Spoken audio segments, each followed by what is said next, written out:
Right, welcome to the hotly anticipated sequel to the Excel Cheese review. It's going to be the PS5 unboxing. So sound a little bit out of shape. That's because I ran up the stairs in the box. So first things first. Get in there with a pair of scissors. It's at moments like this you wish there was a sort of shine when you open it and look inside, like a Tarantino movie. But unfortunately, not today.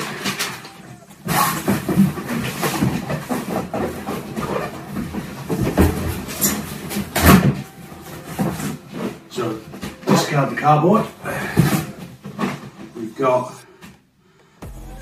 a lovely box handle for ease of carrying. You maybe refashion this once it's empty into a sort of fashionable suitcase of sorts, just to show off to your to fellow walkers or commuters that you do in fact own the latest PlayStation 5. So let's see what's inside. On the box we've got the contents. We're hopefully going to see a PlayStation 5 disc version and a wireless controller. We're promised lightning speed that harnesses the power of a custom CPU and SSD with integrated I/O that rewrite the rules of what a PlayStation console can do.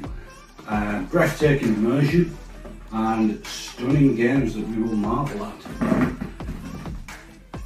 Required age 7+, so anybody thinking about getting one for anyone younger than that, don't bother. And a box is within the box. Oh, so it's a small box. So first of all, in the small box, you put this over as a sort of table for you to observe when I'm observing. And here we've got all your standard safety guidance, who cares, quick start guide, and then he did it, I don't think I need that, and a guarantee, which hopefully we'll never need. Oh, so first of all, here is the controller. Let's bring that closer. Got a lovely white controller with the supposedly amazing haptic feedback buttons. Feels about the same size as a regular PlayStation controller. Probably a little bit more comfortable actually in the hands. Seems like a better shape and size for particularly my hands, which is good. PlayStation logo is also no longer a circle, it's an actual PlayStation button. All in all, it's got a good weight to it and a good matte finish. Lovely. We've got the plug, a charging cable for the controller, which is USB-C. And what else do we have in this box? A HDMI cable and what I assume to be the stand for the console itself, which has got two ways of use, for horizontal and vertical.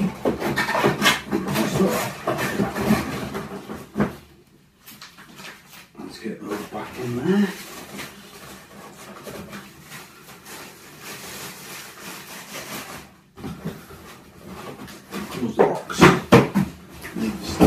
inside. And then finally we have the bad lad himself, wrapped in some nice cardboard to keep it secure. And oh, quite the little FUD we had there must be substantial weight. Now, a lot has been said about the size of the PlayStation 5. I must admit, upon first opening, based on what everyone else had said, I was expecting, well, in the wrapping it didn't look so big, but when you look at it itself, it does look quite big. Lovely gloss finish on the black, and then we've got a matte finish on the white, and on the inside here, my camera probably isn't high quality enough to show, but we have loads of tiny little X's, crosses, squares and triangles, and that is what you get in the box. Straightforward, I like that. No excess faff or excess waste really. Gonna go ahead and get this set up and we'll see you on the other side.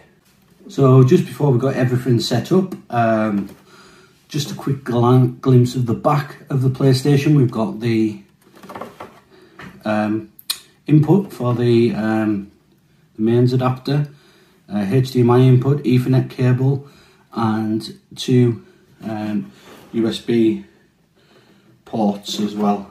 On the front, in addition, we have a USB port and a USB Type-C input as well.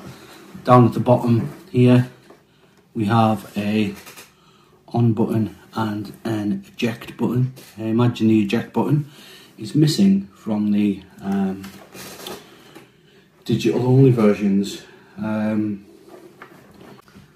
So next, in terms of wondering how we go about setting the stand up, you'll notice this little circle here, which is covered up by a little black dot initially. Pull that out and we unveil a hole for the screw. In addition, when we look at the stand itself, or within the materials, you don't appear to see a box. However, just a simple twist of the stand reveals the secret compartment, which will house your screw, which I apparently cannot get out of here. That's probably because... So once you've failed miserably to access the screw for about 30 seconds, it does come out rather easily actually. You'll have the screw and it'll be a flathead screwdriver that you need to attach this bad boy. So we're going to go ahead and do that.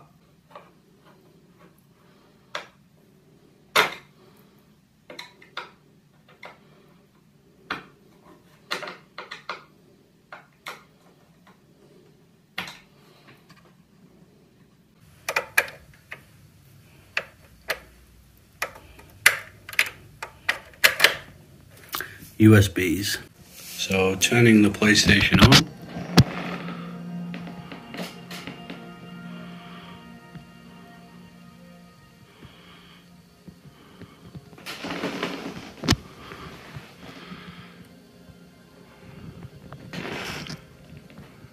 Showing us to press the PS button there. And then we've got a whole host of options for the setup. Obviously going to go with English UK. We like use in our words. I'm going to go ahead and set up the Wi-Fi. Apparently my current PS4 is a Wi-Fi with a better signal strength than my current one. I'm going to flick through these options, then show you the main HUD. So just wanted to highlight what I think is a really cool feature. It advises that while we're going through setup, we can insert a disk and install it whilst we continue with the setup, which will hopefully mean that the Spider-Man game is closer to being playable.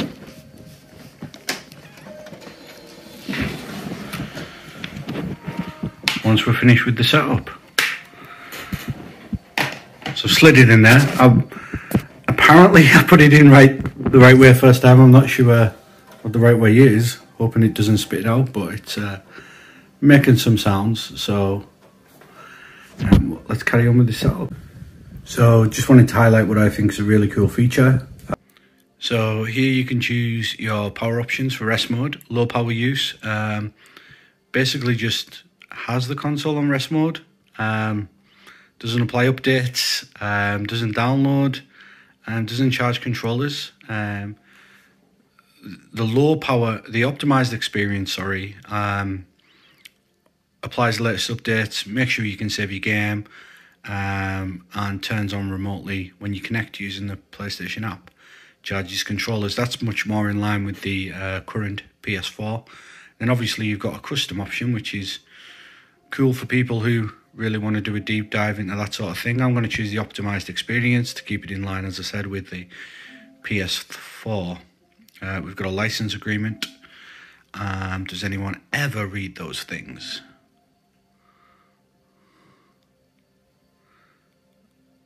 Continue. Let's update the system software.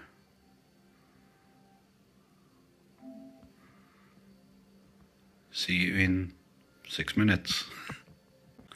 One thing that I'm definitely not a fan of is choosing the privacy settings based on some titles that don't actually tell you what they share or what they do. So you can select social and open. Means you like to maximize your chances to connect, be seen and socialize. A team player, which ensures effortless multiplayer, but you limit who knows your real identity. Friend focused, anything for my crew. More restrictions on strangers. Solo and focused, keep a low profile. So I'm going to go with friend focused, because whilst I like them, I don't want to see any further messages from people asking me to rate their tits. And we're all set up. This is the HUD. It doesn't look too dissimilar from the PlayStation 4 on initial inspection. We only have 2 tabs up at the top, which is different, games and media. On the bottom, we have the PlayStation Store, which is seamlessly integrated into the console rather than being a separate app that you have to access and takes forever to load.